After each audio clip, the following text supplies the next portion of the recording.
Pourquoi est-ce que c'est important le pricing? Parce que c'est un levier hyper puissant sur la croissance de la boîte. En général, on arrive à 20-30% de croissance incrémentale. Concrètement, un pricing réussi pour moi, je fais rentrer plein de monde et après je fais de l'expansion. Donnez un peu le top 3 des erreurs que tu observes systématiquement. Trop se regarder le nombril. À la fois construire son offre, sa roadmap, son prix par rapport à la perception qu'on a en interne du produit.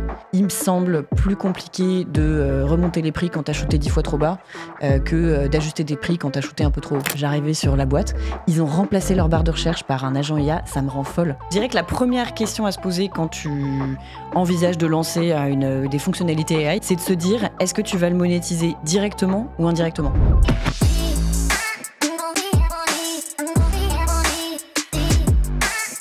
Salut Alix. Salut Jordan. Écoute, welcome dans Conquête. Très heureux de t'avoir. Donc, tu es chez Simon Kucher. Tout à fait. Et donc, première question un peu introductive, c'est qui es-tu? Voilà, présentation. Et qu'est-ce que Simon Kucher? Parce que, comme je te le disais, même si on évolue dans le même milieu, on va dire, moi j'ai appris votre existence en fait il n'y a pas si longtemps que ça, alors que vous êtes une boîte quand même un peu ancienne. Et du coup, je pense qu'il y a potentiellement pas mal de gens qui ne vous connaissent pas. Donc voilà, si on peut déjà faire les présentations, vas-y. Alix, associée donc chez Simon Kucher. On est un cabinet de stratégie d'offres, de prix et de stratégie commerciale au sens large. Moi, ça fait un peu plus de 15 ans maintenant que je suis dans le cabinet. J'ai commencé là-bas, je suis presque un pur produit du conseil. J'ai fait un petit passage en entrepreneuriat chez Buffalo Grill, donc vraiment rien à voir avec ce que je fais aujourd'hui en termes de secteur d'activité, mais j'ai appris pas mal de choses. Et Simon Kucher, pour revenir à ce sujet-là, donc on est un cabinet qui existe depuis une quarantaine d'années maintenant. On est né en Allemagne. On a été fondé par un professeur à l'université en Allemagne qui donnait des cours de pricing devant des amphis pleins et qui s'est dit au bout d'un moment, tiens, mes amphis sont quand même vraiment pleins, il y a un truc à faire. Et qui a fondé, il me semble, avec quelques-uns de ses étudiants à l'époque, qui a fondé un cabinet de conseil sur le thème vraiment du pricing au départ. Et donc, on a gardé de ça, pourquoi est-ce que je le raconte? C'est qu'on a gardé de ça un ADN vraiment super méthodo-quanti. On construit une base de faits, on analyse les faits, on analyse des élasticités prix dans tous les secteurs d'activité, que ce soit le boulon dans l'industrie automobile ou le yaourt chez Danone. Et donc moi, au sein de Simon Kucher, je fais ça pour tout ce qui est software, internet, média. Dans les faits, à 80% plutôt des éditeurs de logiciels. Parfois jeunes ou très jeunes. On a travaillé pour beaucoup de startups et scale-up au début. Je peux te citer ceux qui sont venus dans des événements chez nous. On a travaillé pour Dashlane. Alors ça, c'était il y a assez longtemps, avant que Google et Apple ne fassent gratuitement ce qu'ils faisaient. Et donc, on a travaillé sur leur modèle freemium. On a travaillé pour un Botify qui est aussi venu témoigner. Donc là, vraiment plus du SMB Enterprise. Ouais.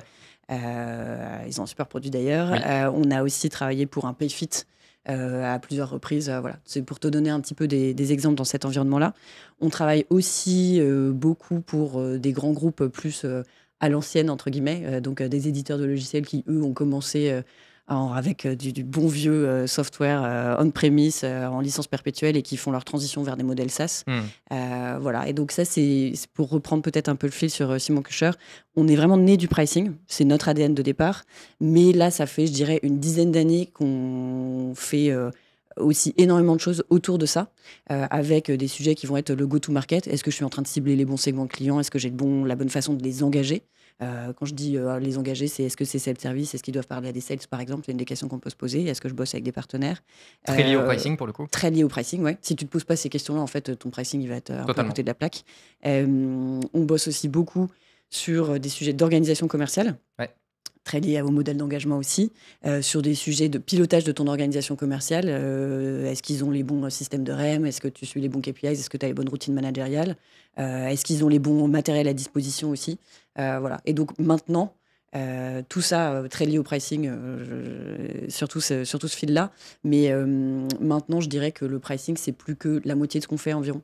Et parfois, on fait des sujets pricing et des sujets commerciaux au sens large, go-to-market commerciaux au sens large. Parfois, on fait même des sujets organisation commerciale pure et dure, pour des boîtes pour lesquelles on a bossé le pricing 2 ans avant, ou pas du tout d'ailleurs. Voilà. Ok, très cool. Moi, donc tu l'as mentionné, vous avez une spécialisation sur des enjeux packaging pricing. Mm-hmm.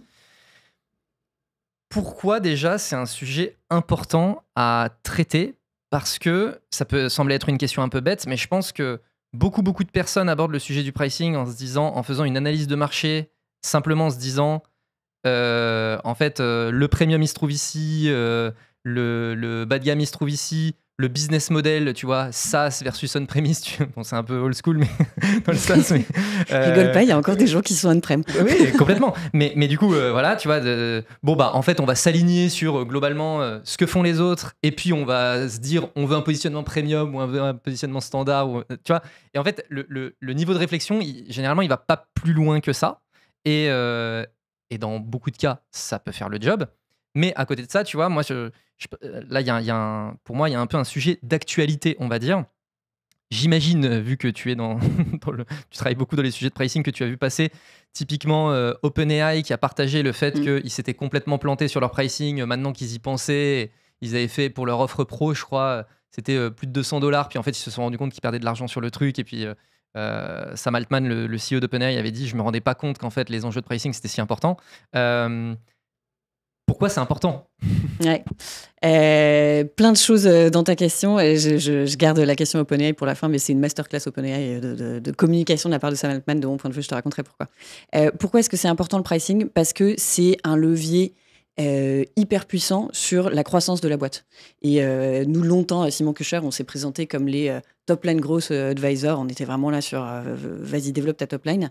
Le pricing, pour te partager un peu des notions d'impact, quand on bosse pour des boîtes qui n'ont jamais travaillé ça de façon un peu carrée, méthodo, en mettant les bonnes personnes autour de la table et en ayant un peu de systématisme, en général, on arrive à 20-30% de croissance incrémentale. Donc ça veut dire que tu as une accélération de 20-30%. Parfois, c'est des x2 parce que tu as vraiment changé quelque chose qui était super important. Pourquoi est-ce qu'on a ces impacts? Parce que ton pricing, ça va jouer à la fois sur ton acquisition. Est-ce que j'arrive à faire rentrer assez de monde par rapport à mes ambitions de croissance? Parce que ça va te permettre de mieux monétiser, donc d'augmenter ton ACV, ton ARPU, selon la façon dont tu le regardes, et d'aller donc gagner plus d'argent par client. Et ça a aussi un impact sur ta rétention, à la fois ta rétention logo, combien de personnes restent chez moi, parce que alors pour le coup, je ne vais pas les nommer, mais j'ai déjà vu des boîtes qui faisaient rentrer plein de monde, mais au bout de 3 mois, tu n'en as plus qu'un tiers qui est encore là. Tu as un petit problème à long terme.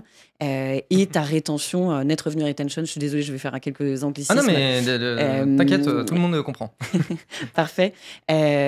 Concrètement, un pricing réussi pour moi, c'est un pricing qui va à la fois te permettre de faire rentrer du monde, qui n'est pas un frein fort à ton acquisition, mais qui va aussi te permettre de faire de la croissance organique avec tes clients et qui va te permettre d'adopter une stratégie land and expand. Je fais rentrer plein de monde et après je fais de l'expansion, soit parce que je vais petit à petit les faire du cross-sell vers d'autres éléments dans mon offre, soit parce que j'ai une métrique de prix, un modèle de prix, on pourra rentrer là-dedans après si ça t'intéresse, mais parce que j'ai un modèle de prix qui fait que plus ma solution est utilisée, plus je délivre de valeur, plus moi je vais aussi prendre une part de la valeur que je délivre et du coup avoir un revenu qui croît à fur et à mesure que mes clients croissent ou juste utilisent plus ma solution. Donc quand tu regardes ça comme ça, c'est hyper impactant sur ta trajectoire de revenus. Et souvent, enfin moi ce que j'ai pu voir notamment quand on accompagne un peu des startups scale-up, c'est un peu ce que tu décris, c'est qu'on va regarder un peu ce qui se passe sur le marché, on va se convaincre, on va avoir une idée de la qualité de son produit. Et parfois en fait on se plante. Donc parfois tu vas être en zone de timidité, on va dire, ou en zone d'attaque, mais sans te rendre compte. C'est-à-dire que par rapport à la valeur de ton produit et à la valeur ajoutée de ton produit par rapport à ce que tu trouves sur le marché, en fait, tu n'es pas du tout assez cher, entre guillemets. Et du coup, tu prends de la part de marché, mais tu pourrais aussi facturer plus et ça serait plus impactant sur ta croissance. Parfois, tu as un problème qui est moins agréable. Nous, en tant que consultants, on aime moins donner cette nouvelle-là, mais c'est quand même notre job de la donner si c'est le cas. Parfois, tu es un peu en zone d'hubris, c'est-à-dire que tu te vois un peu plus beau que tu n'es.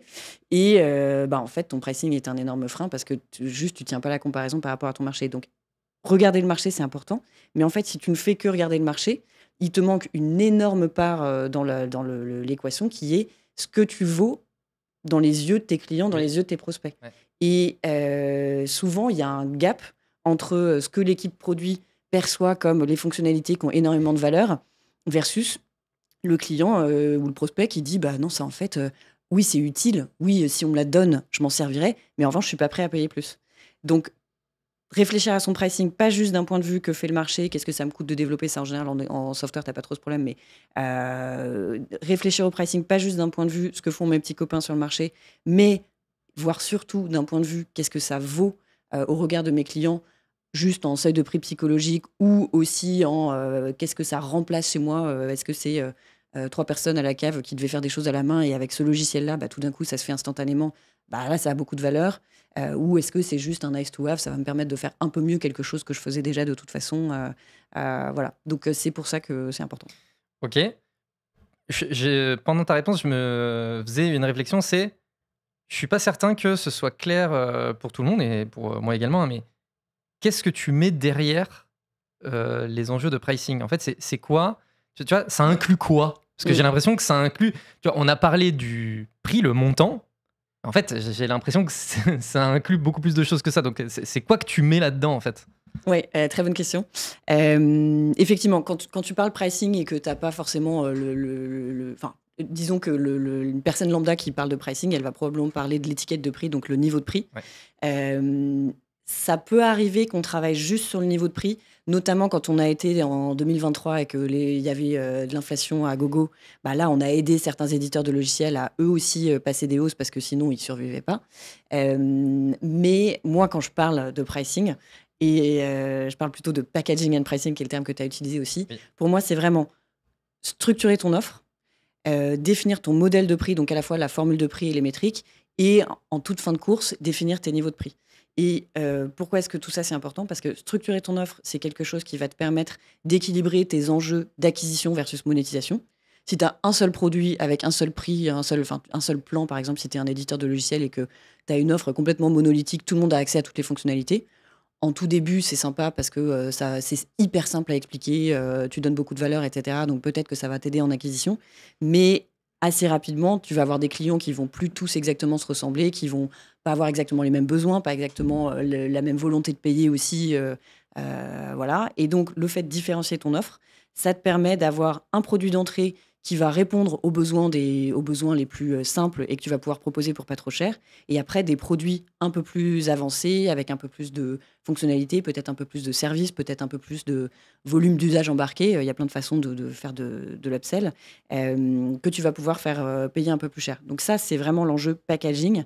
Et nous, notre boulot, c'est vraiment de trouver le bon équilibre entre simplicité, puisque si tu crées un truc usine à gaz, en fait, tu ralentis ton cycle de vente, et quand même différenciation pour aller capter ces différents segments clients qui n'ont pas tous besoin de la même chose. Donc ça, c'est packaging. Et après, côté pricing, tu vas avoir le modèle de prix. Le modèle de prix, qu'est-ce que c'est? C'est une formule. Est-ce que je suis forfaitaire? Tu prends par exemple Doctolib. Doctolib, c'est les médecins qui payent. Doctolib n'est pas gratuit pour tout le monde. Il y a quelqu'un quand même qui finance un petit peu. Et donc, le médecin généraliste qui utilise Doctolib pour sa prise de rendez-vous, il paye un forfait. Il n'y a pas de variation de prix selon le nombre de rendez-vous qui ont été pris un mois donné, par exemple. Les Alors que Américains, ça pourrait. alors que ça pourrait. Et les Américains le font. ZocDoc, qui est un peu Oui, le Doctolib américain. le Doctolib américain, eux, il y a une partie du prix qui est en fonction du nombre de nouveaux patients apportés. En France, ce serait impossible de faire ça et Doctolib ne fera jamais ça, il me semble, parce que la santé, c'est la santé, c'est le bien public et on n'est pas là pour monétiser des gens qui sont malades. Aux États-Unis, Oui. on le fait. Mais donc, tu as la formule. Est-ce que c'est forfaitaire? Est-ce que c'est complètement à l'usage? Un modèle complètement à l'usage, enfin, qui a été complètement à l'usage pendant longtemps, c'est Uber, par exemple. Tu payais à ta course. Oui. Eux-mêmes, Uber, maintenant, ils essaient de te vendre un abonnement pour te dire Oui. attends, ça va être moins Ou un cher, surtout sur Deliveroo, Uber un Eats. truc, Voilà, exactement. ouais. Donc ça, c'est le modèle. Et après, tu as les métriques de prix. Est-ce que tu fais payer comme un Doctolib en fonction du nombre de praticiens dans le cabinet, par exemple? Ou est-ce que, comme ZocDoc, tu fais payer en fonction du nombre de nouveaux patients apportés? Et ça, il y a plein de questions à se poser sur les métriques de prix.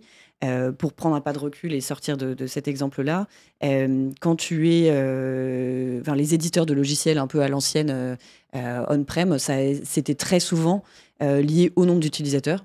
Ça, c'est encore la métrique un peu reine. Oui. Enfin, c'est la métrique historique, on va dire, plutôt que reine. Ça peut être en fonction du périmètre technique que tu couvres, donc le nombre de machines, le nombre d'instances de serveurs, un volume de données ingéré par ta solution, etc. Ça peut être des métriques à l'usage. Typiquement, Oui, un make ou un Zapier, c'est en fonction de combien de fois on va faire tourner le nombre d'actions qui ont été réalisées. Voilà, et donc combien de workflow passe par ta Exactement. solution, tes MailChimp ou Brevo pour prendre des exemples français, c'est quoi le volume de mails que tu peux envoyer avec la solution, etc. Après, tu peux rentrer dans des métriques, et là, l'IA ouvre un monde merveilleux par rapport à ça. Tu peux rentrer des métriques qui sont plutôt au succès, à la performance, voire à l'action réalisée. Donc ça, c'est hyper important. C'est presque plus important quelque part que le niveau de prix que tu charges.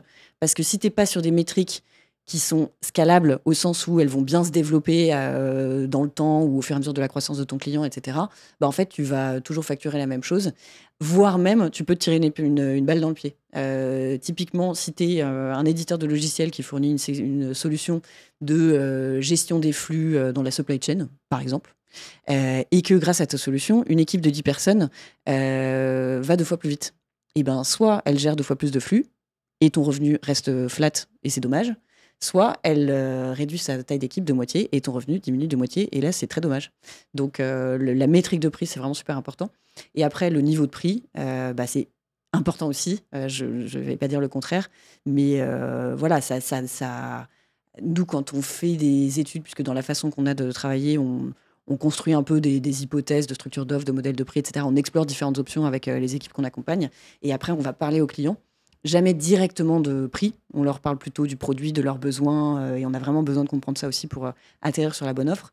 Mais on va à la fois tester ce qui est acceptable comme niveau de prix dans l'absolu, en valeur relative entre des plans, etc. On va essayer de comprendre aussi comment la solution est perçue par rapport à la concurrence. Et c'est une triangulation d'éléments qui vont nous permettre d'atterrir au bon niveau de prix. On fait aussi des modélisations un peu... Je te disais qu'on était quanti. On aime bien un peu regarder sur la base client actuelle, si on fait des projections, ce que ça va donner, etc. Et donc, c'est une triangulation d'éléments qui va nous permettre d'atterrir sur le niveau de prix. Mais donc, voilà, le pricing, c'est tout ça pour moi. Ok. Bon, c'était bien qu'on précise. Tu as commencé à rentrer un peu sur la fin sur l'aspect méthodologique. Alors, ça m'intéresse de comprendre du coup comment ça se travaille, mais peut-être en intro, dans une boîte, qui doit se charger de ce travail ?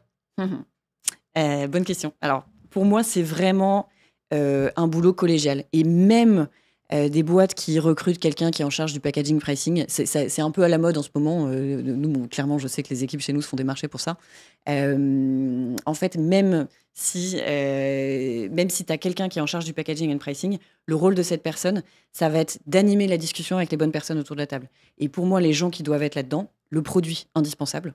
Et indispensable parce que bien faire son travail de packaging pricing, c'est aussi construire le produit autour de ta stratégie de monétisation.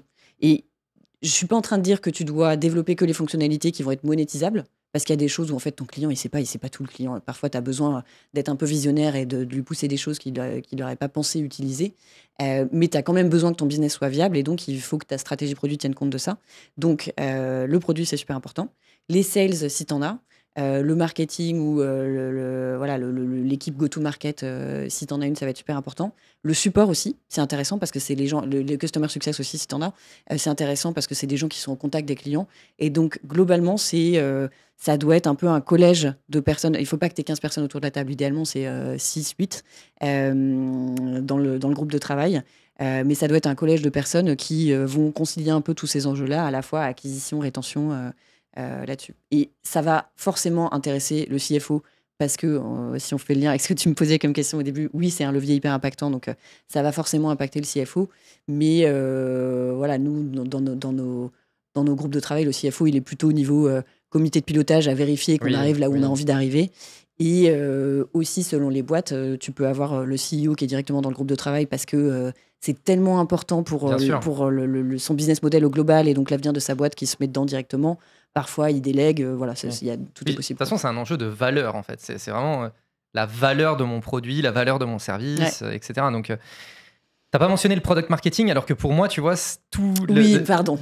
Non, mais effectivement, je le mets généreusement sous une grande casquette produit, mais oui, aujourd'hui, ça s'appelle packaging pricing, mais c'est product marketing, t'as raison. Tu vois, en fait, ce que tu viens de décrire, en fait, je me suis dit, ce que tu décris, c'est un peu le rôle du product marketing, tu vois, de mettre les personnes autour de la table et de, faire le lien entre le produit, etc.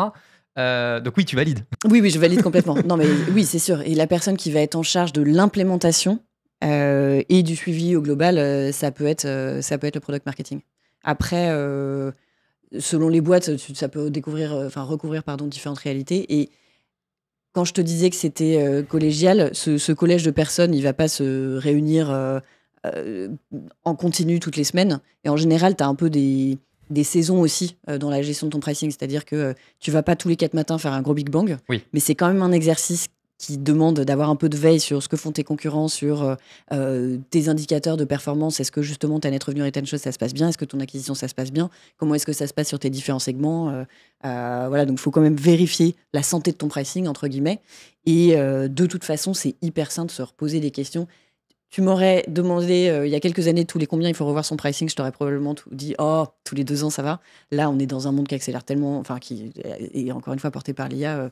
Je te dirais qu'il faut probablement se dire tous les ans quoi. Mais voire plus si si t'as un produit qui est sur l'IA. Mais ouais. Ok. Bon, très bien. Comment ça se travaille? Nous, quand on fait un projet pricing, en général, il y a 3 grandes phases. Il y a une première phase qui est, dans notre jargon à nous, le développement d'hypothèses. On définit un peu la direction. Donc, pour faire ça, on va parler un peu au top management, on va comprendre un peu la stratégie de la boîte. Et un truc qui est super important d'ailleurs, c'est de ne pas juste poser des questions sur le pricing, mais nous, dans notre compréhension du contexte, on a besoin de comprendre, ok, c'est quoi ton ICP, c'est qui les segments clients que tu vises en priorité, d'où doit venir la croissance, est-ce que tu es sur un sujet d'acquisition, est-ce que tu as déjà 80% du marché, donc véridique, je l'ai déjà vu, pareil, je n'aimerais pas, est-ce que tu as déjà 80% du marché, donc tu as plus besoin de vraiment travailler ta base client actuelle, comment se passent tes dynamiques de marché, etc. Donc vraiment bien comprendre le contexte, comprendre quelles sont les ambitions, qu'est-ce qu'on attend de ce levier-là, comment est-ce que ce levier-là doit contribuer aux ambitions globales, est-ce que tu es en train de lancer un nouveau produit, tu es sur la monétisation d'innovation, est-ce que tu es sur la réorganisation de ton offre de base. Donc on comprend ça. Soit on collecte tout ce qui existe déjà sur la concurrence, soit on constitue, on fait des benchmarks, quoi.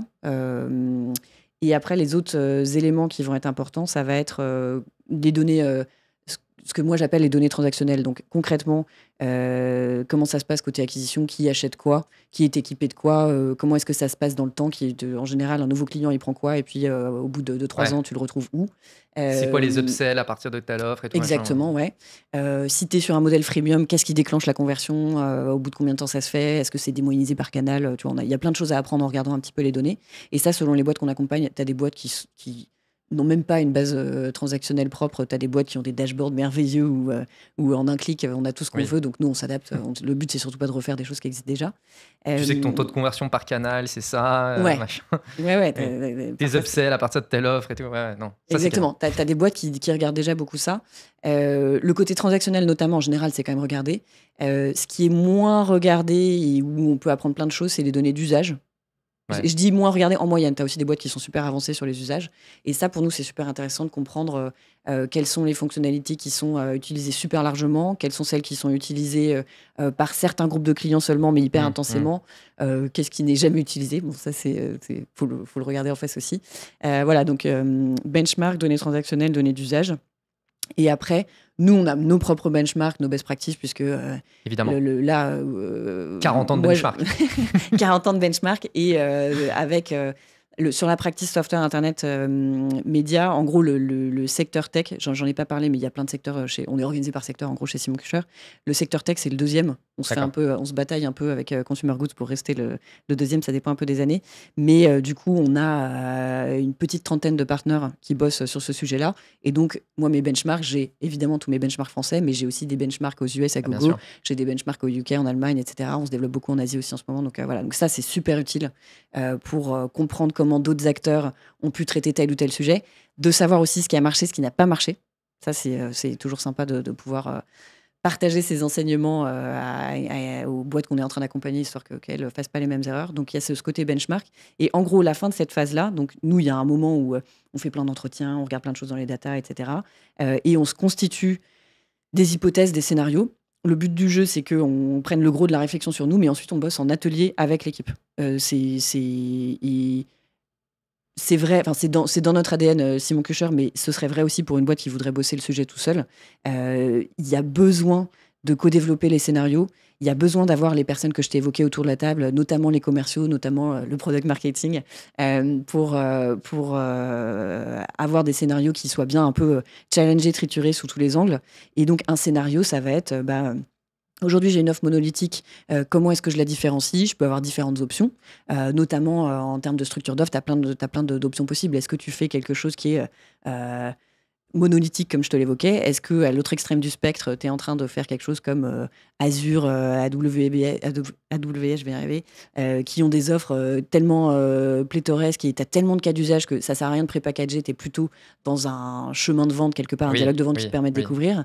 Entre ces extrêmes, tu peux avoir quelque chose qui soit par cas d'usage, typiquement un LinkedIn. Eux, ils vont te proposer... Il n'y a pas forcément de vocation à faire de l'upsell, mais tu as LinkedIn pour les recruteurs, tu as LinkedIn pour les sales et tu as LinkedIn je cherche un job. Tu as des fonctionnalités communes dans tout ça, par exemple de l'email, mais ce n'est pas les mêmes cas d'usage, etc. Et voilà, donc ça peut marcher comme ça. Tu as d'autres boîtes qui... On pourrait se dire qu'un Workday, par exemple, en HR Tech, ils vont aussi te dire... selon que tu veuilles faire de la gestion de carrière ou que tu veuilles faire de la paye, ou etc., je ne vais pas te proposer les mêmes choses, mais j'ai un package préconstitué pour toi. Donc ça, c'est une façon de faire. Tu peux avoir ce qu'on appelle, nous, dans notre jargon, du good, better, best. Ça, c'est vraiment le truc tarte à la crème en SaaS. Salesforce fait ça, SurveyMonkey fait ça. Je pourrais t'en citer plein. Et donc là, c'est vraiment, j'en ai un petit peu pour pas cher, j'en ai un peu plus pour un peu plus cher, j'en ai beaucoup pour beaucoup plus cher. Ça marche très bien parce que ça simplifie les choix. Si jamais tu fais bien ton boulot sur une méthode good, better, best, et ben, tu vas avoir quelque chose, le Graal, c'est d'avoir quelque chose d'auto-segmentant où ton prospect arrive sur ton site et en regardant en une phrase ce à quoi servent les différents plans, il commence à se reconnaître. Il voit pas toute ta liste de fonctionnalités, mais il voit en gros les grandes choses qu'il va pouvoir faire avec les différents plans et il se trouve que c'est un prix qui est acceptable pour lui. Il se dit « Ok, ça, je peux me l'offrir ». Et paf, il va s'abonner. Donc là, je suis en train de te décrire le meilleur des mondes. Souvent, tu as besoin de peut-être un peu plus de temps d'éducation. Mais l'idée du good, better, best, c'est vraiment, j'ai quelque chose d'auto-segmentant où je vais avoir les bons éléments qui vont faire de l'upsell et qui vont faire que les clients qui ont des besoins plus sophistiqués, je vais pouvoir les emmener dans mes plans qui sont un peu plus chers. Le service, il ne faut pas oublier le service, c'est super important aussi là-dedans. Voilà. Mais le good, better, best, ça ne marche pas toujours. Si tu as dans tes éléments, dans ton offre, des éléments qui sont niches, qui ont énormément de valeur pour certains clients, mais aucune pour 80% de ta base, bah ça, soit tu le proposes en add-on, soit c'est un produit séparé. Et quand tu as trop d'éléments qui sont comme ça, bah peut-être qu'en fait, ou une offre trop riche, au bout d'un moment, tu vas peut-être avoir une suite de produits ou une plateforme avec des modules que tu peux combiner. Voilà. Mais donc, vraiment, tout l'exercice sur cette partie structuration de l'offre, c'est de définir le bon niveau de simplicité versus différenciation. Et pour revenir à la méthode, nous, pour se faire un peu des idées là-dessus, alors il y a le point de base, c'est de cartographier un peu ce que fait ton produit. Et donc là, pareil, il y a des niveaux de maturité différents. Tu as des boîtes qui ont déjà une liste de fonctionnalités qui est articulée autour de bénéfices clients super clairs, etc., avec le benchmark qui va bien face à la concurrence, qui est en gros, nous, ce qu'on doit un peu constituer. Et donc, quand on part de ça, nous, notre boulot, c'est de se dire, OK, qu'est-ce qui est un attendu de base? C'est un hygiene factor, mais c'est pas sur ça que tu vas faire la différence. Sur quoi est-ce que toi, tu fais la différence par rapport à tes concurrents? Qu'est-ce qui va parler à tous tes personas versus certains seulement? Qu'est-ce qui va être utile à certains cas d'usage versus tous les cas d'usage, etc. Donc, on se fait un peu une première revue. Et après, on va aussi aller demander dans nos phases d'études clients, on va aussi demander aux clients, aux prospects, ce qui fait bouger les lignes pour eux ou pas en termes de choix. Et l'idée, c'est de pouvoir catégoriser après tes différentes briques fonctionnelles, y compris tes briques servicielles, dans notre jargon encore, leader, filler, killer. Donc, je vais te prendre un petit exemple culinaire là-dessus. On va prendre le menu Big Mac. Concrètement, le menu Big Mac, c'est un merveilleux bundle dans lequel tu as un leader qui est le Big Mac. Donc moi, si je vais chez McDo à déjeuner, je vais y aller parce que j'ai envie d'un Big Mac. Et que le menu existe ou pas, je vais repartir avec mon Big Mac.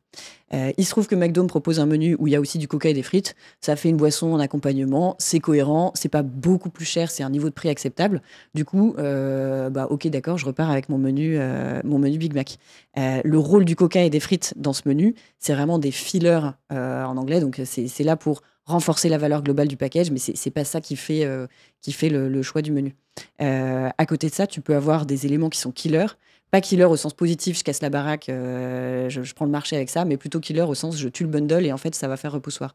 Donc typiquement, si on garde cet exemple du McDo, il y a des tests qui ont été faits, il me semble.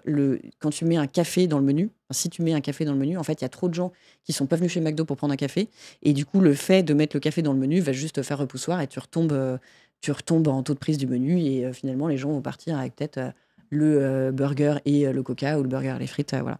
Donc, j'arrête l'exemple McDo. Non, mais c'est un super exemple. Ça facilite ta compréhension. Et donc, le but du jeu, c'est à la fois avec des choses que tu peux faire en interne, un peu une grille d'analyse que tu te constitues en interne, et ce que tu vas aller demander à tes clients, enfin les questions que tu vas poser à tes clients, à tes prospects, de se dire, finalement, c'est quoi les leaders, killers chez moi? C'est quoi mon Big Mac? C'est quoi mes frites?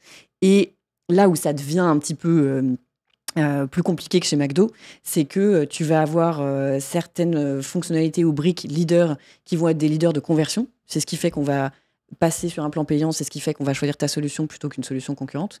Tu vas être des leaders qui vont être des leaders d'upsell, c'est-à-dire que c'est leader mais pas pour tout le monde, pour une certaine catégorie seulement, et du coup c'est un des éléments qui va te permettre de faire de l'upsell vers le plan suivant et qui va faire que tout le monde ne se retrouve pas dans ton plan de base.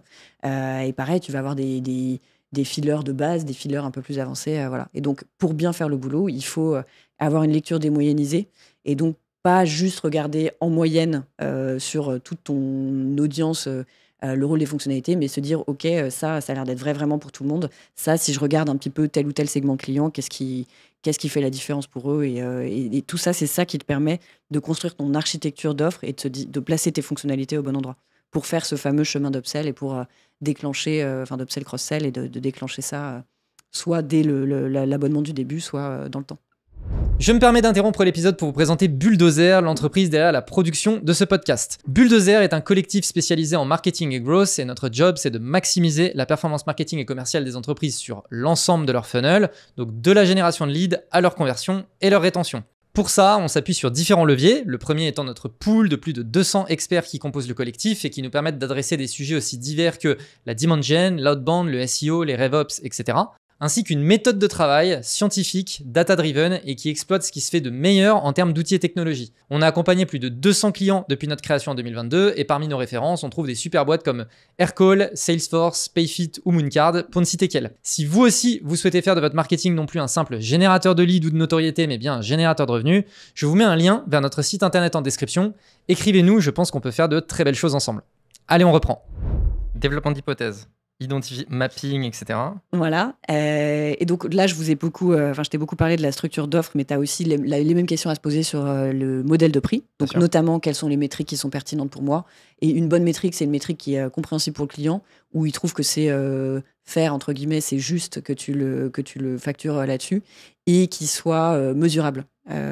Si tu es en train de te dire, je vais facturer en fonction du business que je t'apporte en plus, mais que tu es incapable de le justifier, oui. C'est compliqué.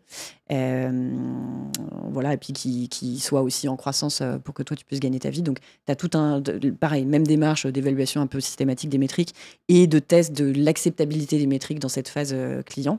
Et puis, définir un peu les niveaux de prix. Et donc, là, je t'ai déjà beaucoup parlé de la phase 2, en fait, mais en première phase, donc, tu développes ces scénarios.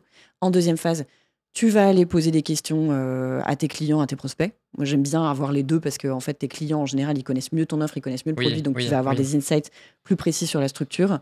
Tes prospects, ils connaissent moins bien, donc c'est peut-être un peu plus moyennisé quand tu leur poses des questions sur les fonctionnalités. Mais en revanche, c'est souvent quand même un peu le nerf de la guerre d'aller faire de l'acquisition. Donc, tu as besoin de ça. Et donc, dans cette phase d'étude, parfois, c'est une étude quanti en ligne. En B2B, qui est le gros de ce que je fais moi, c'est quand même souvent à minima une combinaison d'une étude quanti en ligne et d'entretien quali, puisque dès que tu es sur des tickets moyens qui dépassent quelques milliers d'euros, c'est compliqué de tracer ça en ligne. Oui. Et donc là, c'est toujours au sein d'une conversation plutôt orientée produit, de quoi tu as besoin, comment tu utilises. On veut réfléchir à faire évoluer la solution, comment est-ce que tu l'utilises aujourd'hui, en quoi elle répond, en quoi elle ne répond pas, c'est quoi le processus d'utilisation, de décision d'achat, etc. Et au fil de ce questionnement qui démarre vraiment des besoins, des usages, On va insérer des questions petit à petit sur le prix et face à telle structure d'offre, qu'est-ce que tu ferais, etc. On fait un peu de l'A/B test interne. Bref, il y a différentes méthodes qu'on utilise dans ces questions. Et après, la phase 3, c'est l'atterrissage sur les recommandations. Entre le scénario qu'on avait prévu au début et ce qu'on a appris dans l'étude, qu'est-ce qu'on doit changer, qu'est-ce qu'on doit ajuster et quel est le bon niveau de prix. Tu as évidemment une phase de business casing qui peut être assez simple ou très poussée. Parfois, on fait des business plans sur plusieurs années parce que tu as des choses qui vont se faire plutôt sur des phases d'expansion. Pour atterrir sur les recos, puisque tu as besoin, pour avoir la validation à la fois de ton groupe de travail, du C-level, du COMEX, tu as besoin de dire un peu ce que ça fait en chiffres quand même. Sinon, Oui. on ne le fait pas ça que pour la beauté de l'art, il faut aussi pouvoir faire des projections. Et derrière, ce qui est super important, c'est de ne pas oublier le support à l'implémentation. Donc ça, parfois on le fait, parfois c'est des choses qui sont prises en main par la boîte.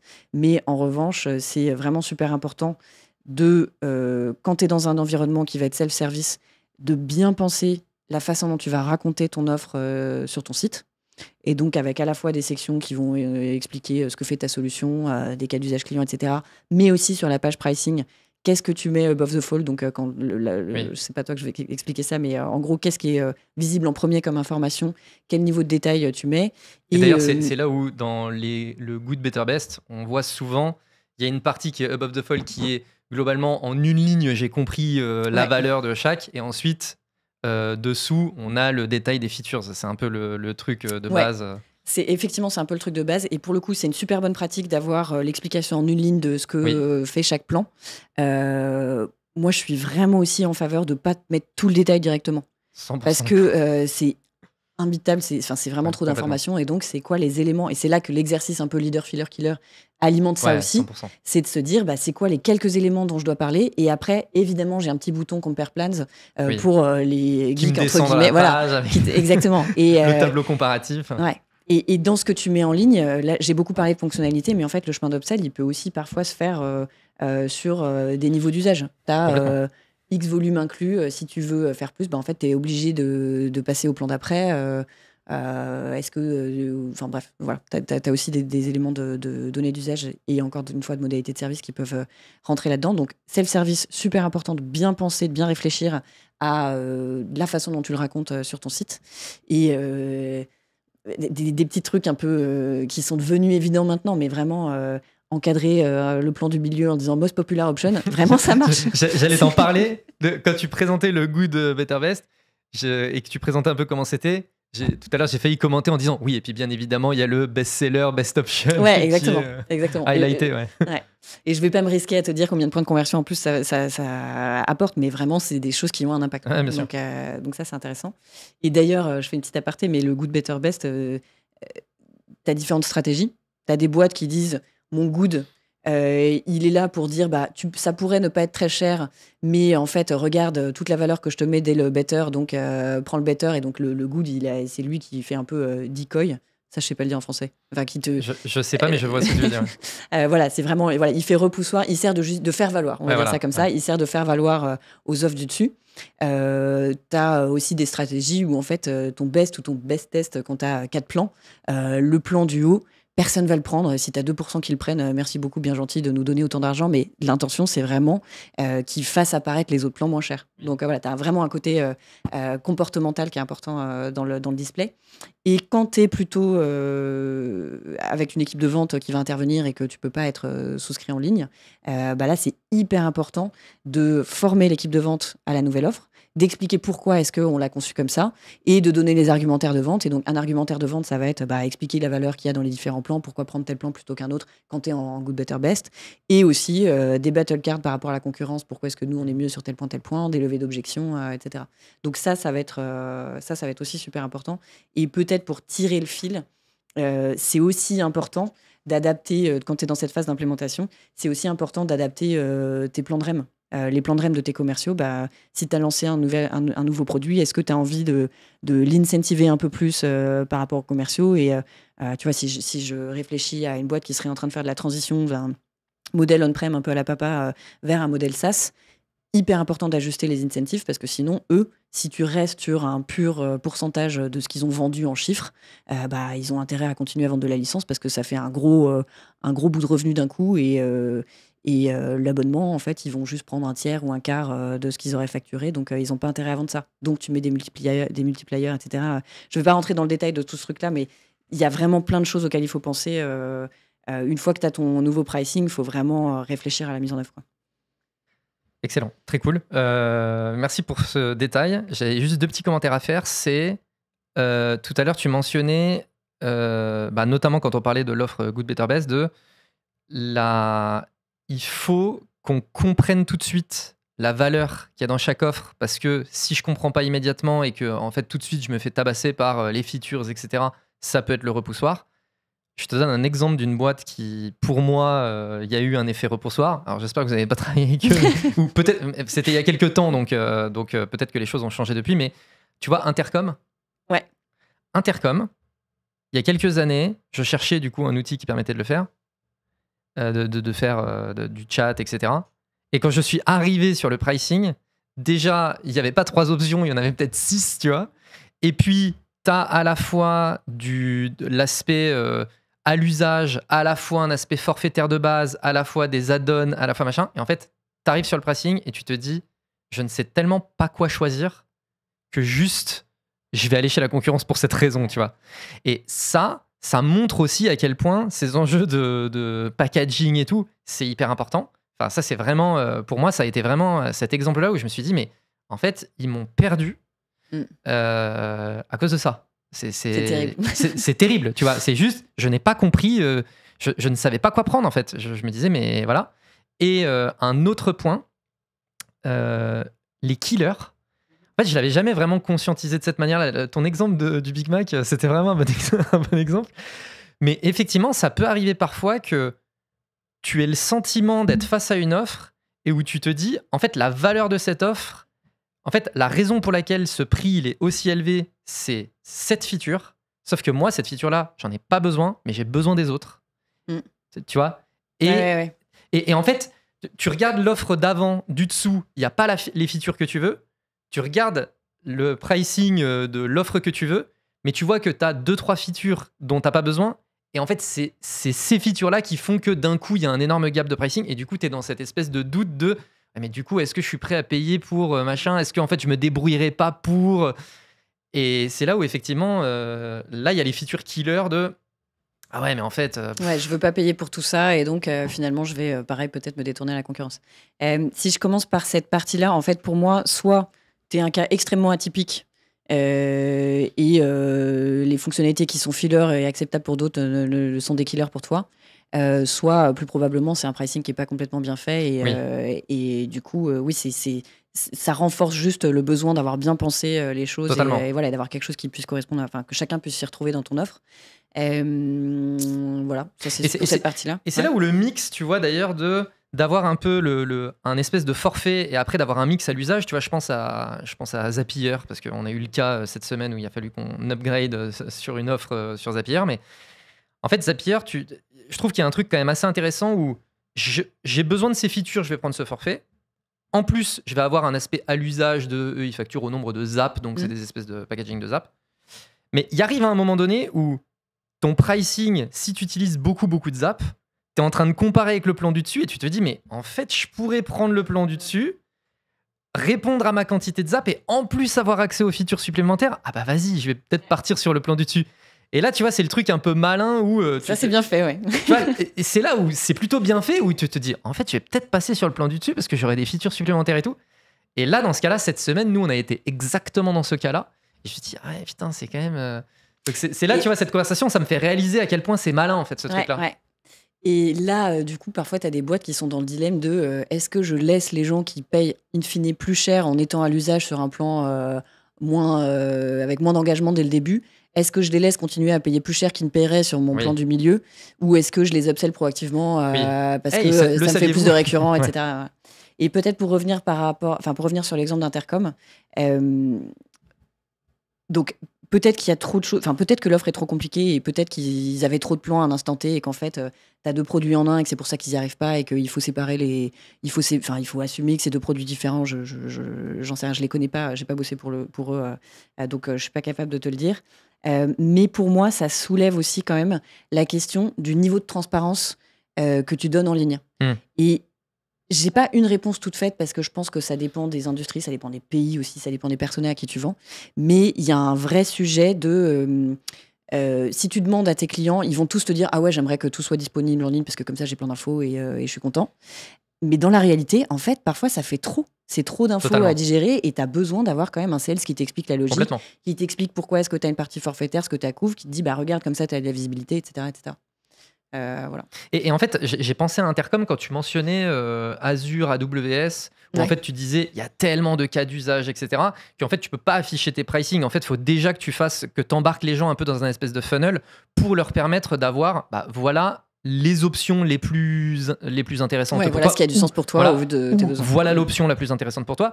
Et en fait, ça m'a fait penser à Intercom à ce moment-là parce que je me suis dit, Intercom, en fait, finalement, c'est peut-être ça qu'ils auraient dû faire avec moi. C'est-à-dire déjà peut-être me qualifier via une ou deux questions, me proposer plan A, plan B, et puis en fait, ça aurait fait l'affaire. Et moi, je sais que ils ont fait le travail pour moi de me dire ce qui était le plus adapté. Et là, en fait, il y en avait tellement que je me suis dit, mais attends, mais moi, je ne sais même pas où regarder. Et tu vois, c'est là où je me suis dit, effectivement, l'exemple Azure que tu donnais là, bah oui, c'était peut-être finalement ça un peu, c'était peut-être ça la solution. Ou alors simplement simplifier. Mais voilà. Ouais. Ok, bon, merci pour ça. Si tu devais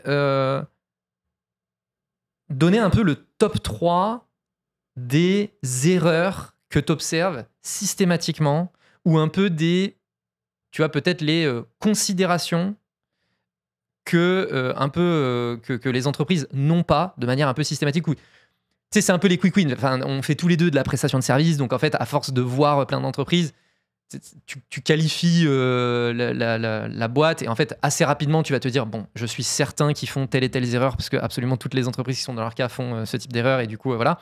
Et donc ça c'est un peu les quick wins. Toi tu dirais que c'est quoi un peu les erreurs un peu communes que tu observes dans la plupart des boîtes que vous accompagnez? Je pense que le numéro 1 qui me vient en tête, c'est trop se regarder le nombril. Et c'est-à-dire trop à la fois construire son offre, sa roadmap, son prix par rapport à la perception qu'on a en interne du produit. Et c'est hyper important de croire en son produit en interne. Je suis pas en train de dire qu'il faut se remettre en question toute la journée. Mais en fait, vraiment, le client est roi. Si le client ne comprend pas ce que tu fais, ne comprend pas quelle valeur ça a, en fait, juste, ça va pas marcher, ça va pas faire la différence. Et pour illustrer ça, nous, on aime bien aussi faire de temps en temps des recherches juste pour avoir des tendances de marché. L'IA, dont on pourra se parler aussi, d'ailleurs, je suis pas... Parfait, on pourra rebondir sur Sam Altman aussi, si tu veux. Mais quand on se parle, quand tu demandes à des clients l'impact de fonctionnalités IA, en fait, si tu leur dis « Ah, et ça t'intéresse », ils vont peut-être te dire oui. Mais est-ce que ça changerait? Est-ce que le fait qu'il y ait la fonction Copilot AI de telle ou telle solution, tu vois, spécifique à telle solution, en fait, dans la plupart des cas, juste le fait de claim que tu as un agent IA qui va, ou un module IA qui va faire quelque chose en plus, en fait, tant qu'ils ne l'ont pas éprouvé, ça ne change pas les lignes pour eux. Oui. Et du coup, peut-être que en fait, tes fonctionnalités IA, tu les as faites parce que c'était à la mode, mais dans les faits, ça ne change pas leur vie, vraiment.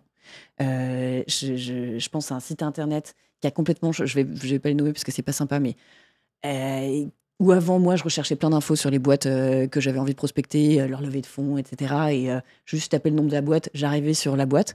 Ils ont remplacé leur barre de recherche par un agent IA. Ça me rend folle. Ça me prend maintenant 4 clics avant d'arriver à la même page, juste parce qu'avant ça, ils vont avoir analysé en mode « Ah, je crois que c'est une boîte. C'est le nom d'une boîte que tu m'as donné là. » Ouais. Bref, donc parfois, en fait, ça ne crée vraiment pas de valeur ajoutée. Et parfois, ils ont besoin d'éprouver la valeur avant de pouvoir la créer. Donc, pour revenir à ta question, pour moi, l'écueil, c'est de trop penser que la fonctionnalité qu'on a développée est géniale et va être directement perçue comme géniale. Donc ça, il faut vraiment... être au contact de ses clients, de ses utilisateurs, de ses prospects, beaucoup pour comprendre ce qui va vraiment leur apporter de la valeur et est-ce qu'ils le comprennent d'emblée. Ça, c'est peut-être un point. Un deuxième écueil, je dirais, c'est de pas oser chercher la vraie valeur de ton produit. Et c'est, il me semble, plus compliqué de remonter les prix quand tu as shooté 10 fois trop bas que d'ajuster tes prix quand tu as shooté un peu trop haut. Tu penses que c'est plus difficile de monter les prix? Ouais. Ah ouais, ok. Moi, je suis persuadé de l'inverse. C'est vrai? Ouais, je te promets. Moi, après, ça dépend peut-être un peu des ordres de grandeur, mais oui, quand évidemment. forcément. Mais disons que quand tu as habitué tes clients à payer, je dis n'importe quoi, 300 par mois, et que en fait, tu te rends compte un peu tard que ça valait 2000 par mois, Bon, c'est d'accord. compliqué. Mais ça existe vraiment. C'est- T'as des bien sûr, startups qui, bien sûr. parce qu'elles n'ont pas fait leurs recherches au départ, etc., et parce qu'elles ont trop réfléchi, comment est-ce que je couvre mes coûts. Enfin, même là, tu vois, j'ai souvent des conversations avec des boîtes qui sont en train de réfléchir, par exemple, à leur fonctionnalité d'IA, et je vois leur Excel de je suis en train de commencer à réfléchir à mon pricing, et c'est vraiment du cost plus. C'est vraiment, je pense que je vais avoir combien de requêtes, ça me coûte tant en requêtes, et puis après, il faut que j'ai telle personne au support, etc. Et nanana. Ok, bah du coup, je mets ça à 600. Ok, mais peut-être qu'en fait, ton client, qu'est-ce que tu solutionnes comme pain point pour lui? Peut-être que ça vaut 1600. Voilà, Oui, donc oui. ça pour moi, mais ça m'intéresse que tu me dises pourquoi toi Non, tu non, penses mais que c'est par plus contre, compliqué. ce que j'allais te dire, c'est que dans ton exemple, je suis à 300. Bon, là, passer de 300 à 2000, oui. J'ai pris un exemple facile.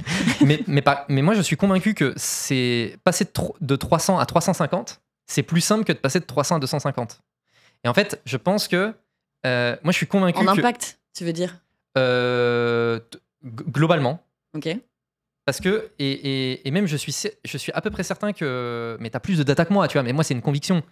Mais le fait de passer de 300 à 350, déjà d'un point de vue marketing, je trouve que le message que tu envoies, c'est en fait, ça vaut plus que ce qu'on pensait. Alors que passer de 300 à 250, c'est en fait, ça vaut moins que ce qu'on pensait. Et t'as beau dire, oui, en fait, on a pensé à vous, on a baissé les prix parce que machin, ouais, t'es en train de devenir un peu cheapos, tu vois. Ouais. Et alors que 300-350, c'est ok, en fait, la valeur est forte. Et donc, et donc je suis. Après, moi, je suis pour globalement le côté premium de la plupart des choses. Et je pense que d'une manière générale, sur le marché, les gens n'ont pas suffisamment. Ont trop peur de se positionner de manière premium, etc. Bon, ça, c'est des convictions aussi, et c'est globalement des choses que j'observe. Mais et du coup, je suis à peu près convaincu, tu vois, que faire le passage de 300 à 350, ça a plus de valeur, ça a plus d'impact positif que le fait de diminuer. Ouais.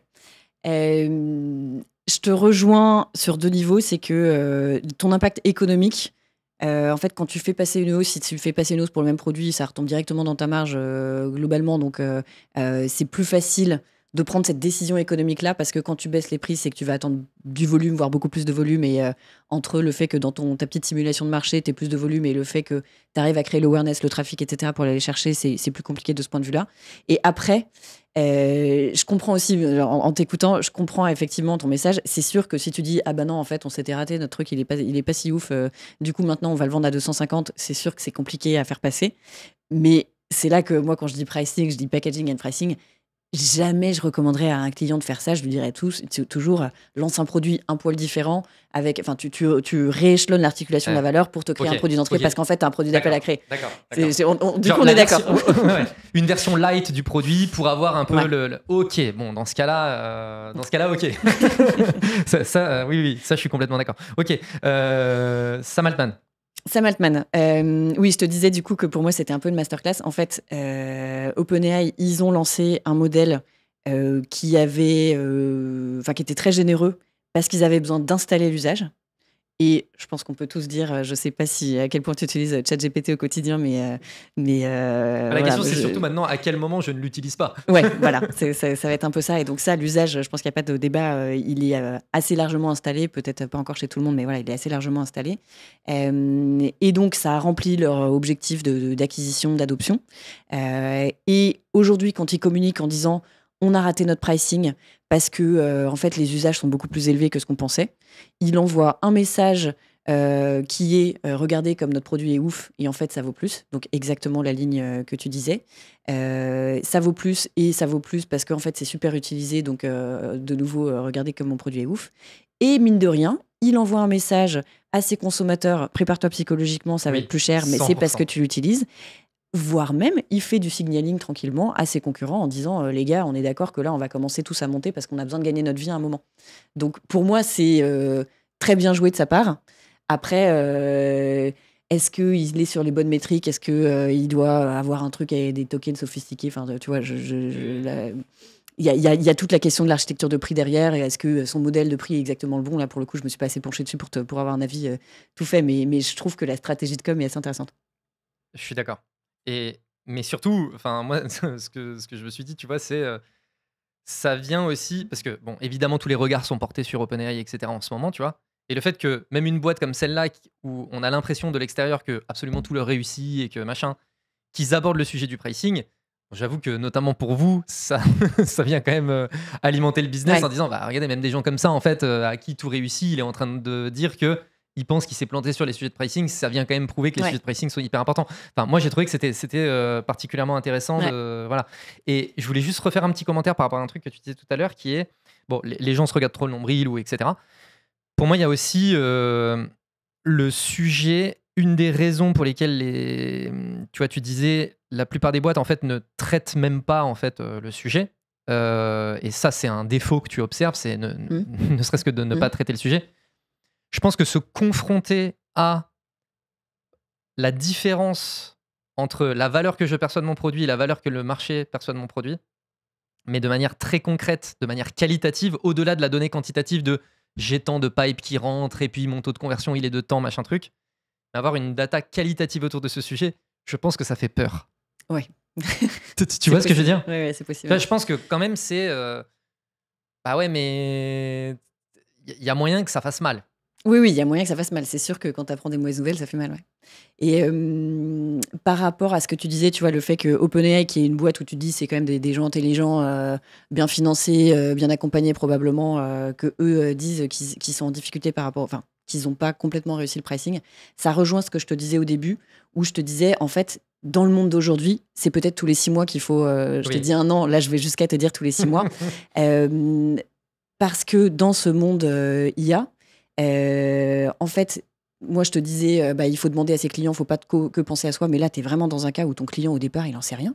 Si tu lui demandes combien il est prêt à payer pour ChatGPT avant de l'avoir essayé, probablement pas grand chose. Donc c'est normal que tu aies besoin de réviser sa perception régulièrement, puisque sa perception elle change.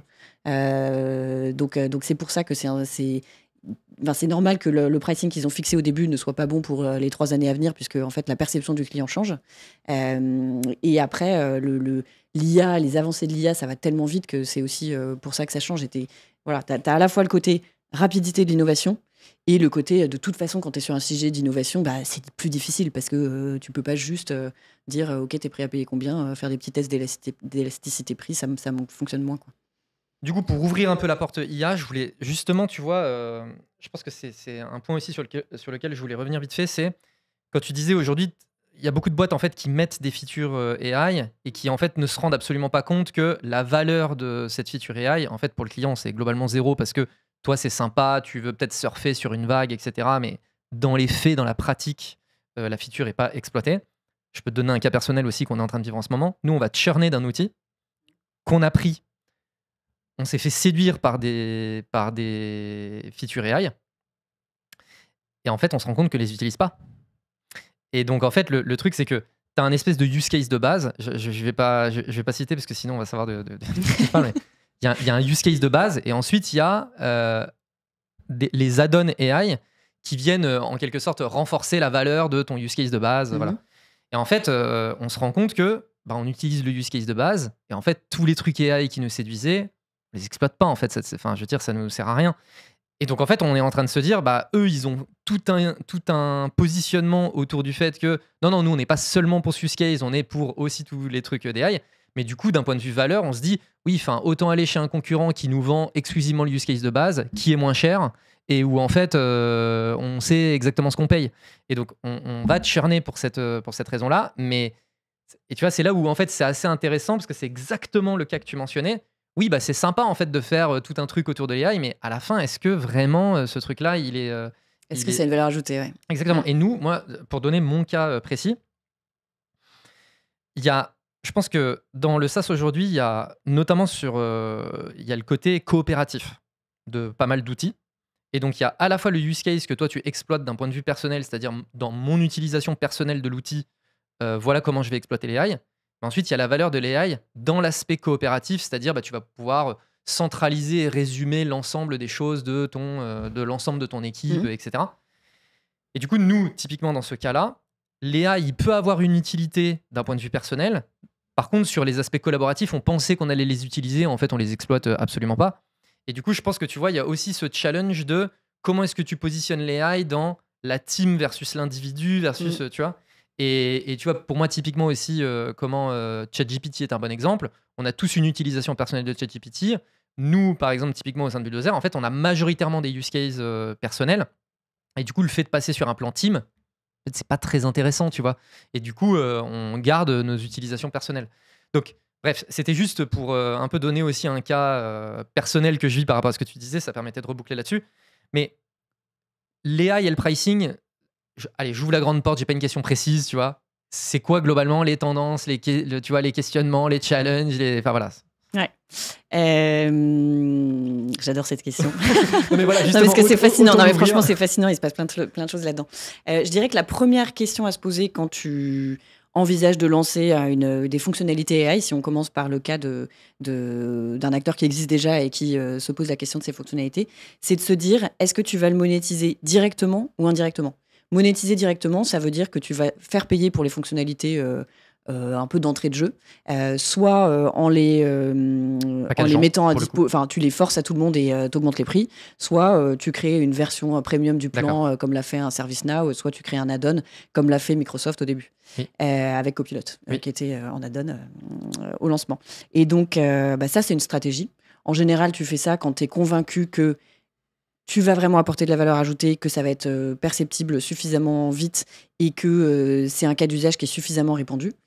Donc pour te citer un peu des entreprises qui ont fait ça, par exemple HubSpot, ils ont roll out leur fonctionnalité AI directement à tout le monde en justifiant des hausses de prix, mais parce qu'il y a une vraie valeur ajoutée, ils étaient suffisamment convaincus de ça. Donc ça, c'est mais pas sur tous les plans.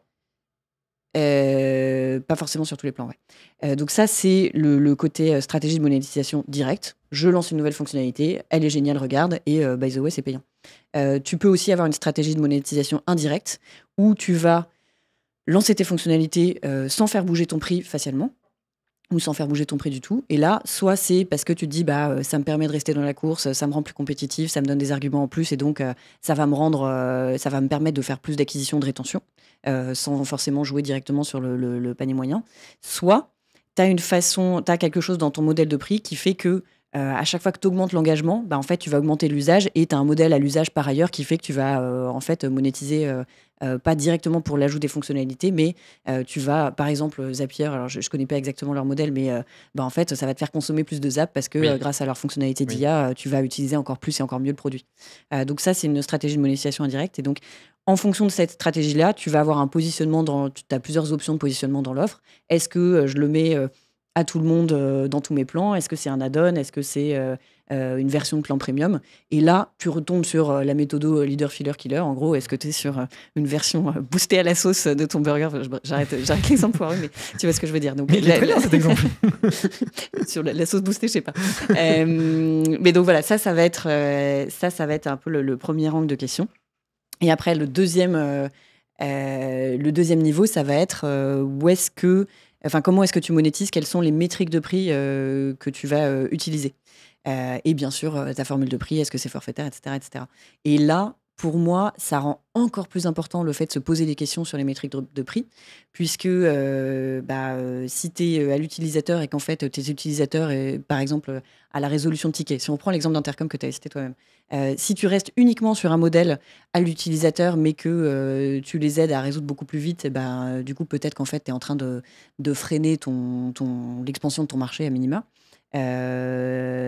Du coup, ça va poser des questions de est-ce que je me mets à voir des choses qui soient à l'activité.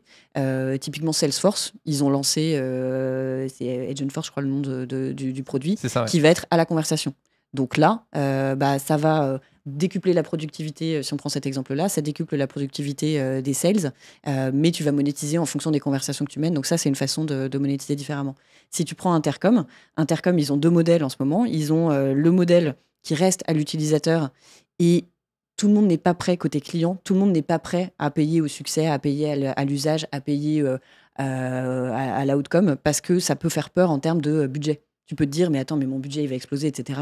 Et donc, ce qu'on voit souvent, c'est des modèles qui vont rester à l'utilisateur au début ou qui vont être à l'utilisateur avec une petite partie à l'usage, mais c'est encore une petite partie du modèle. Donc, tu as un modèle hybride un peu timide, un peu sage, pour préparer psychologiquement tes clients à ce qu'à la fin, ça soit à l'usage ou à l'outcome et tout le monde soit content. Et donc, pour revenir à l'exemple sur Intercom, ils ont donc encore ce modèle à l'utilisateur.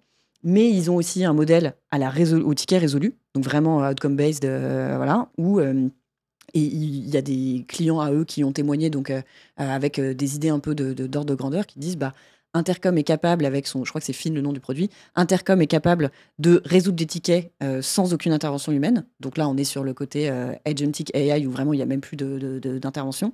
Moi, ça m'aurait coûté, j'ai fait mes petits calculs, ça m'aurait pris peut-être 15 minutes d'un agent pour résoudre ce même ticket et en coût chargé, ça m'aurait coûté peut-être $10. Intercom me le facture 99 centimes, tout le monde est content. Voilà, donc l'IA ouvre la porte à des modèles qui soient de ce type-là, et donc tu as différents types d'acteurs qui vont pouvoir charger vraiment à l'outcome. Encore une fois, il faut que ça soit mesurable, directement attribuable à ton produit, etc. Mais les tendances qu'on voit, nous, c'est pas forcément de sauter directement vers ces modèles-là et de forcer tes utilisateurs, enfin, ce modèle-là et plus que ce modèle-là, parce que tu as une question d'éducation du marché et tu as quand même une problématique en B2B qui est que tout le monde a quand même un peu envie d'avoir une idée de la visibilité sur son budget.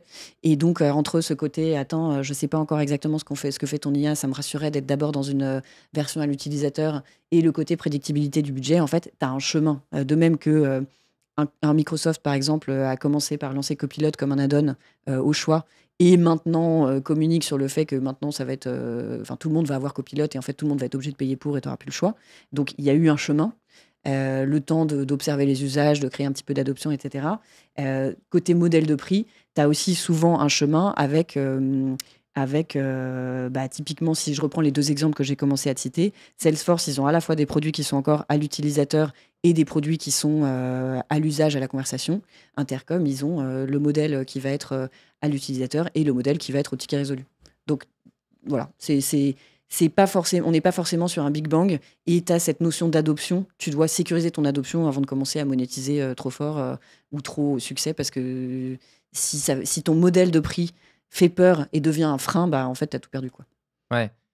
Et ce qui est exactement l'inverse qui, a priori, est en train de se passer du coup chez OpenAI, c'est-à-dire que l'adoption a été sous-estimée dans leur cas. Mais du coup, effectivement, le sujet de bien mesurer son adoption et tester un petit peu avant de pouvoir sécuriser un peu les trucs et tout, c'est un point du coup extrêmement important. Et aujourd'hui, je pense que la majorité des gens, ils surestiment l'adoption. Mais le truc intéressant à noter, c'est que du côté d'OpenAI, ils ont a priori un peu sous-estimé l'adoption. Et c'est le truc qui est un peu intéressant à noter. Oui, mais encore une fois, je te dis, moi, j'aimerais bien savoir s'ils ont Toi, effectivement... Non, j'en sais rien, mais en tout cas, qu'ils l'aient sous-estimé, ou pas, ils ont raison de dire ça. Dans tous les cas. Voilà. Après, moi, je pense qu'il y a aussi un sujet les concernant, c'est que vu que eux, ils ont l'ownership de la technologie, en fait, il y a aussi ce biais-là, c'est-à-dire que eux, ils ont en quelque sorte l'ownership de la technologie, alors que la plupart des gens qui font de l'AI, en réalité, ils sous-traitent la technologie à un OpenAI, etc. Et du coup, eux, ils ont aussi le sujet ils connaissent le vrai coût des choses, c'est-à-dire, on sait qu'une requête, elle coûte réellement ce prix-là, là où, en fait, la plupart des gens, en fait, rachètent en quelque sorte le coût de la requête à un OpenAI. Et du coup, tu vois, je pense que il y a aussi, eux, ils font directement face aussi à la vraie réalité économique de oui, mais une requête, dans les faits, ça coûte ce prix-là. Et ensuite, nous, on est au bout de la chaîne et on voit le prix qu'ils nous le revendent. Tu vois ce que je veux dire ? Je vois ce que tu veux dire, mais je pense que cette réalité économique, elle est aussi vue et connue par quelqu'un qui va faire appel au LLM d'OpenAI pour exécuter ses fonctionnalités d'IA, puisque alors peut-être que tu peux te dire, ok, eux, ils voient combien ça leur coûte à la requête et qu'ils ne savent pas comment ça va évoluer selon les volumes. Mais si tu remontes la chaîne, tu peux aussi te dire que OpenAI, il ne sait pas exactement comment vont évoluer les prix de NVIDIA. Est-ce qu'il y a un autre concurrent qui émerge, etc. Tu vois. Donc, je pense que cette donnée, pour moi, la nouveauté, c'est que là où avant, un client supplémentaire, en ça, c'était souvent 100% de marge, ou quasi, les fonctionnalités IA, tu as un enjeu supplémentaire à pas te rater, entre guillemets, sur ton prix, parce que tu as des vrais coûts marginaux aussi. Mais c'est quand même de moins en moins cher. Enfin, tu vois, on a quand même une tendance à la baisse de ces coûts-là. Ça va pas devenir zéro, mais on a quand même une tendance à la baisse de ces coûts-là. Puis on a des challengers comme DeepSeek qui en fait montrent que c'est possible d'avoir des requêtes qui sont pas chères, etc. Et donc, je pense qu'il y a aussi ce sujet de comment on rend plus efficient le coût global d'une boîte qui fait de l'AI ou tu vois, des choses comme ça. Je te vois sourire, pour quelle raison ? Non, mais là, on va rentrer dans des considérations métaphysiques, mais moi, quand je vois les nouvelles sur DeepSeek qui rend beaucoup moins cher, du coup, tu peux te poser la question de ah bah tiens, très bonne nouvelle, parce que du coup, ça va être moins consommateur d'énergie, etc. Et en fait, ça va probablement juste répandre les usages encore plus vite. Mais voilà, moi, je me dis juste, je trouve on vit un moment d'histoire fascinant. Et je me dis, est-ce qu'on est en train de vivre quelque chose qui est un tournant de l'humanité? Et tu vois, que vont faire mes enfants? Moi, j'ai 2 enfants qui ont 6 ans et demi, 3 ans et demi. Qu'est-ce qu'ils vont faire? Qu'est-ce que même nous, autour de cette table, on va faire dans 10 ans? Tu vois, je me pose un peu ces questions. Et après, est-ce que les gens qui ont vu l'invention de la machine à vapeur se sont posés les mêmes questions? Peut-être, tu vois. Est-ce que c'est le même niveau d'innovation? Voilà. Bon, j'arrête là sur C'est métaphysique, on est. Excellent. Écoute, c'est passionnant. Pour terminer, peut-être, c'est quoi pour toi là, les prochains challenges? Alors, on en a un petit peu parlé avec l'IA, mais peut-être au-delà des challenges de marché, tu vois, c'est quoi les challenges que vous, chez Simon Kucher, vous allez devoir traverser, là, tu penses, sur, je sais pas, les 12-24 prochains mois?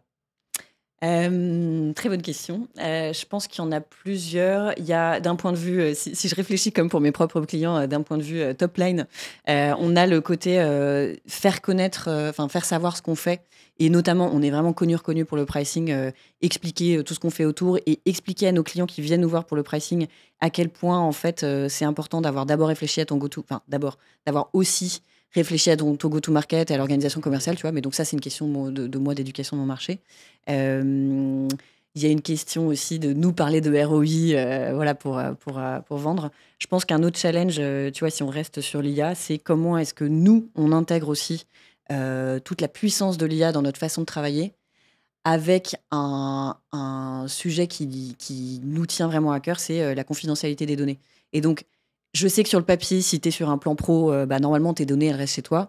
Dans les faits, on fait des tests et on teste des IA pour nous aider à accélérer sur certaines analyses un peu tarte à la crème, entre guillemets, dans notre façon de travailler, en se disant, tiens, si je la fais faire à de l'IA, comment ça se passe? Et même quand on les fait bosser sur un environnement de données qui a été sanitisé, anonymisé, etc., il y a encore des trucs qui ressortent qui ne devraient pas ressortir. Et donc, moi qui suis prestataire de service et qui, du coup, traite les données de mes clients, qui me font signer des accords, etc. Je trouve que c'est ça. Pour moi, c'est le prochain truc à craquer. C'est comment est-ce que on intègre ça, et on a évidemment commencé à l'intégrer, mais comment est-ce qu'on intègre ça at scale plutôt que d'avoir une espèce de shadow IT avec tous nos consultants qui utilisent ChatGPT. Et alors, j'espère qu'ils ne les utilisent pas en collant. Normalement, ils sont formés, reformés, etc. Tu vois, ils mettent rien de confidentiel là-dedans, mais comment est-ce qu'on va chercher la puissance sans se mettre à risque de ce point de vue-là? Je pense que c'est... Ouais. C'est un enjeu de souveraineté, quoi, parce que de toute façon, là, on voit bien, particulièrement en Europe, voilà, et c'est les challenges des Mistral, typiquement, sur, ok, en fait, nous, on a des règles spécifiques, on veut la souveraineté, machin, enfin, c'est des enjeux, ouais, c'est particulièrement intéressant. Ok, écoute, j'ai adoré cette conversation, merci beaucoup. Merci à toi. Pour les personnes qui ont des questions, qui veulent en savoir plus, etc., on les envoie sur ton LinkedIn? LinkedIn, c'est parfait. Je suis assez old school, je n'ai pas de TikTok. Très bien. Très bien. Merci beaucoup, Alix. Vraiment, c'était top. Merci à toutes les personnes qui écoutent encore cet épisode. Voilà, on est très preneurs de votre retour, évidemment. Et puis, si vous avez aimé, le like, le commentaire, le partage, vous connaissez la chanson. On se dit à très vite. Merci, Alix. Merci, Jordan. Merci à tous ceux qui nous écoutent, effectivement. Do it! Just do it! Don't let your dreams be dreams. Yesterday, you said tomorrow. So just do it! Make your dreams come true! Just do it!